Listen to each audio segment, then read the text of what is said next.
G7 Summit 2018. What is G7, which countries are involved, and where is G7 taking place?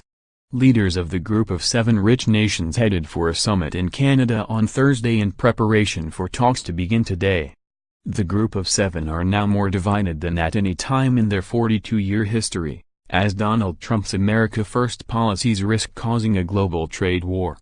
Trump has threatened to use national security laws to do the same for car imports and has walked back on environmental agreements and an international deal to prevent Iran from building a nuclear bomb. French President Emmanuel Macron, who has invested in a warm personal relationship with Trump, said the other G7 nations should remain polite and productive. But he also warned that no leader is forever, in a clear sign Europe has no intentions of surrendering to the U.S. president. G7, which is also known as the Group of 7, is made up of 7 countries, which are also the 7 largest economies of the world. Together, the 7 nations represent more than 62% of the global net wealth, amounting to a whopping $280 trillion. The group was founded in the early 1970s, and since then, 43 summits have been held across the globe to discuss everything from the environment to the economy. There are 7 members of the G7 contingent.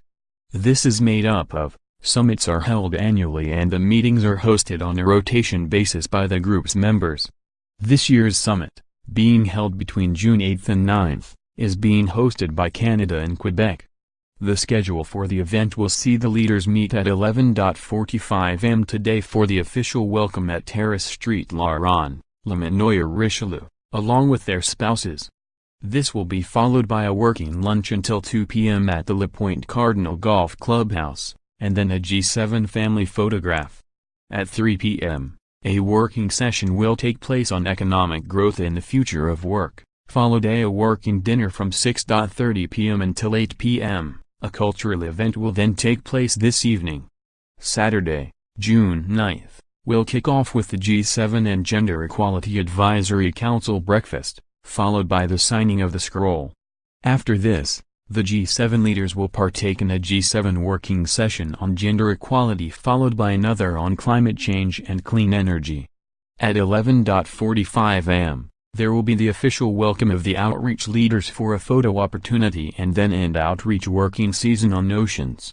A G7 and outreach family photo will take place at 1:15 p.m., followed by a family lunch and the chair's press conference to conclude the event.